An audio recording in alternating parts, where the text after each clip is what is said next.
Ladies and gentlemen, welcome back to the property management side of Alex Deacon's podcast. So we're doing the property management series. The past couple podcasts, we've been revisiting old topics, kind of refreshing your memory, brushing up some old subjects, and kind of sprinkling some new information in as well. So we didn't want to leave out the property management side, and today what we're going to talk about is one we did a while ago. When we first started. So this is absolutely going to be sound a little different from the when we did it before. But we're going to be talking. The subject is to evict or not to evict. And before I toss it over to the man of the hour, we got some cheap plugs to get out of the way first. That way we can bore you real quick at the beginning, and then we'll get on. So make sure you're looking for this podcast and all of Alex's podcast and Ian Hoover's podcast. Search Deacon Hoover or Alex Deacon Podcast, Ian Hoover Podcast. We're all over Spreaker. We're all over Apple Podcasts, Google Play. We're out there. You can find us. We're on our website, dhra.com. Find our listings, find our blogs, our news, our updates, postings, everything that way. Find us on Instagram, Facebook, Twitter, YouTube. We're all over the place when it comes to social media. Search us by searching Deacon Hoover. And make sure you're signing up for Alex Deacon's meetup groups. If you're here in the Pittsburgh area, or even if you're not, it's a great way to network. His real estate investing group has over 600, we're close to 650 now. We're nearing on 700 people. His Pittsburgh landlording group is growing exponentially. I mean, we're nearing about 100 people there, and it's only been open for about a month, I think. Mm-hmm. So right now, guys, we want to get all of that out of the way first. Please make sure you're visiting us and send us your comments, questions. If you are listening to these, let us know how we're doing. If there's topics, questions that you have that you'd like the good Deacon here to cover. We love feedback. We look for feedback. You can email it either alex@alexdeacon.com or adamdaily13@gmail.com. So, and that's DALEY. That's the first time I've ever given out my real name on this show, Alex. How about that? Ooh. 2019 is a weird year, right? You're savage. Here we go.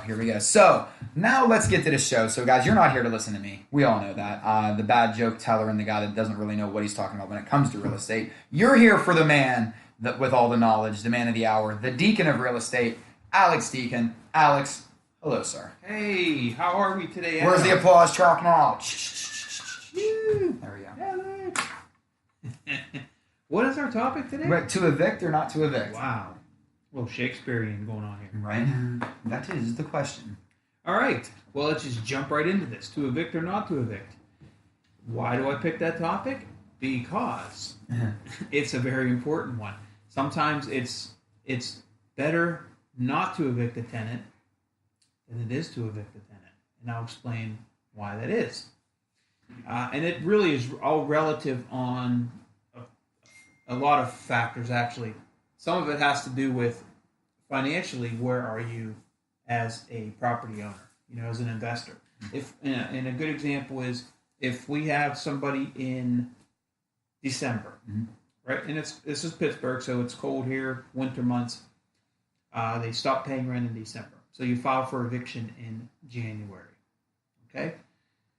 You're most likely going to get a court date within 10 days or 15 days. You show up to the court hearing. You're most likely going to win because the tenant's not paying rent. It's usually clear, cut, and dry. Mm-hmm. Then that tenant has another 10 days to appeal. So you're already into the middle of January. The tenant has 10 days to appeal. Then there's a 10-day waiting period after that with the court, like the mail and the court getting paperwork out and all that stuff. So you could easily be into a February or March appeal hearing. Mm-hmm. But let's just say it doesn't even go to that. Okay, it goes to, it's the middle of January and the tenant says, hey, listen, I'd like to work something out with you. Mm-hmm. Okay, why would I do that? And this is why. I would try to work something out with him because, one, what happens on April 15th? Taxes. We see this more often than not where the tenant doesn't pay their rent in December. They get caught up when they do their taxes for, it could be March 10th, they could do your taxes in January and get you paid. We see it all the time. Two, what is also happening in January? What's the temperature like? Horrible. It's freezing. Horrible. So maybe it's better so you win the court thing and then they don't appeal the hearing. Now you can file for ejectment and you can get them out February 1st. maybe you just kind of let them hang in there for, try to work with them and get some money from them, right? Because you're going to kick them out. You don't know when they're going to skip town. You're not there at the property 24/7. Right. So February 1st, they're still there. You don't go check on it until February 7th. They left February 2nd, left the water on, shut the heat off. Now you have a house that has $10,000 worth of damage. Okay? So at least you have some sense of, you can always put the utilities in a landlord reversion where they're supposed to stay on in your name, but half the time the utility companies screw that up. Right. So it's just, you have to be real careful on knowing what chain events can happen when you do certain things. So in this case, you set them up on a payment plan. So they haven't paid in December. You start the eviction in January, but you also set them up on a payment plan because you can always stop the eviction. Mm-hmm. So if they're on a payment plan and they're paying and everything's good, that's fine. Continue to collect their rent, they'll get caught up. Let's say they make one payment and then they miss one and then they make another payment. I would probably work with them knowing that you're getting some money in until maybe you get through the end of February, because I'd want to be through the cold stuff. Right. I want to know if they do skip town, boom. Because you can file for the eviction, you can win the eviction, you can hold off on filing for the ejectment if they're making payments. And that ejectment, the actual eviction or ejectment, if I'm saying that right, it does have a shelf life, so it does expire at a certain point. I don't remember how long that is, but it might be 90 days or 60 days. So you have it for a while.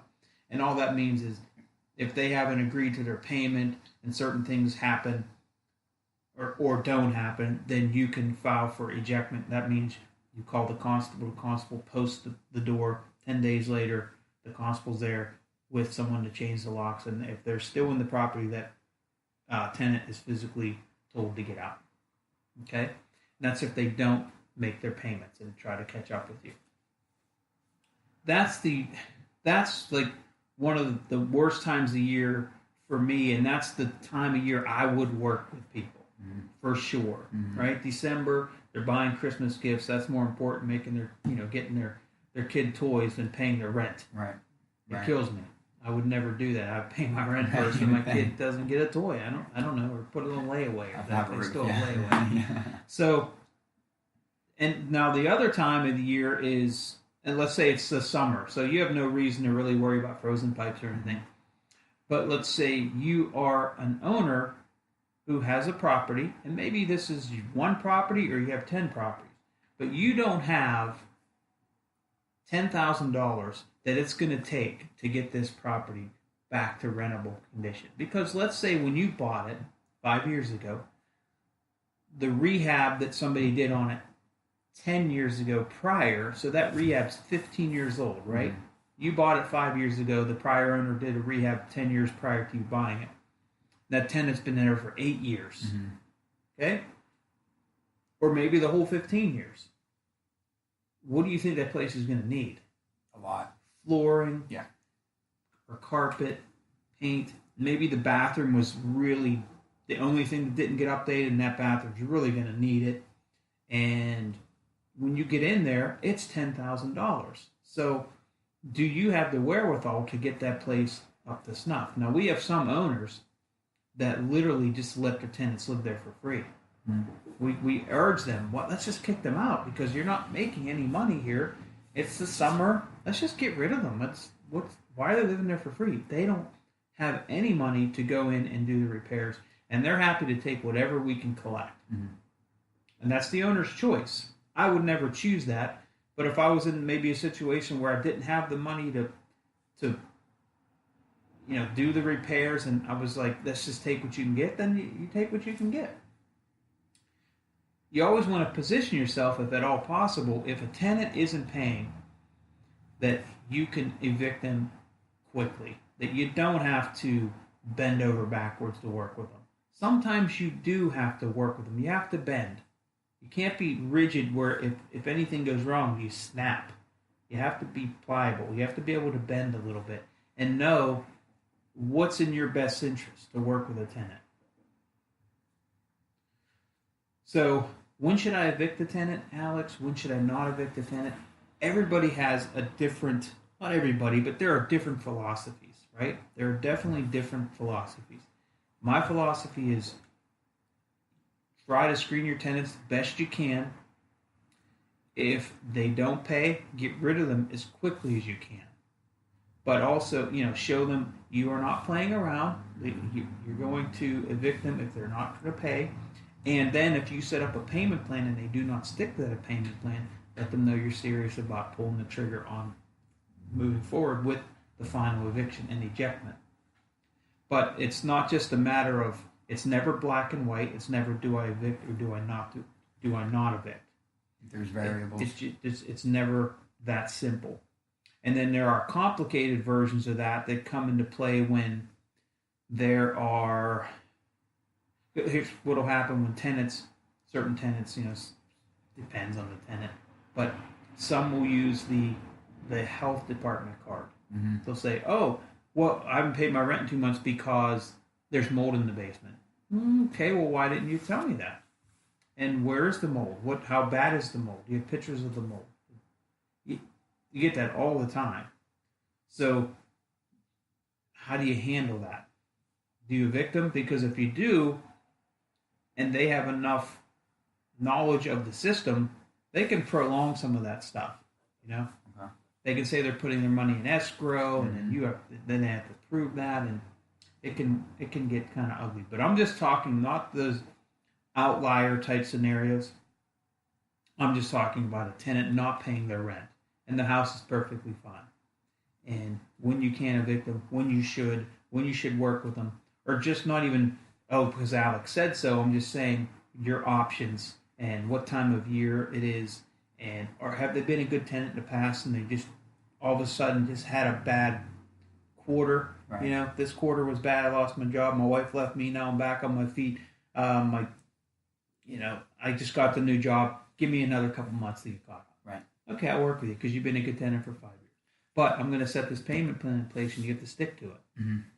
Now, this sounds like this is definitely a think big picture in a way too. Like sometimes you do have to take, even if you have, malicious feelings about it. If it's a bad scenario, sometimes it's better to take that out, knowing that even if you want somebody out of there, you might have to take a loss. It's almost better keeping them in. So this is where sometimes you always have to think big picture and remove and sometimes on the other end of it, being too overly sympathetic. This is where you kind of have to find that middle ground. Mm-hmm. Yeah, that's absolutely correct. And some landlords who manage on their own, some of them are too nice. Mm-hmm. Yeah, and that's where having a good property manager can help because you're just too nice.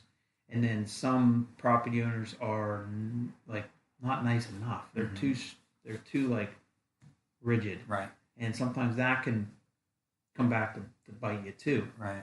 So you just gotta kind of know when when you can bend, when you have to be rigid, when you have to work with the tenant. It's definitely not black and white. It's never clear. Nothing is anymore.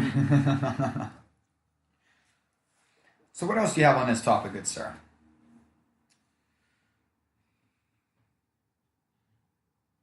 Like a thinking man. It's just, again, it's many answers in real estate. Many are it depends. Right. So, Alex, should I evict? It really depends. I need more information. And a lot of times that information is just going to spawn other questions But that's what you need. Again, we always say knowledge and question. Knowledge is our number one tool. Yeah.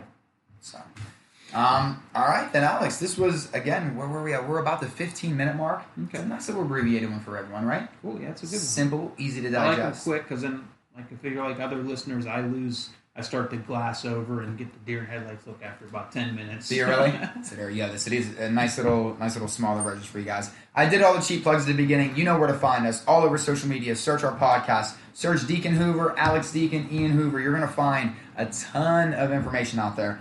There's a lot of marketing going on right now, guys. So, again, social medias are the places to find us. Go to our website. We have a ton of listings here in the Pittsburgh area. For Alex, for myself, and for everyone else here at Deacon Hoover Real Estate Advisors, we thank you for tuning into this episode, and we'll see you next time.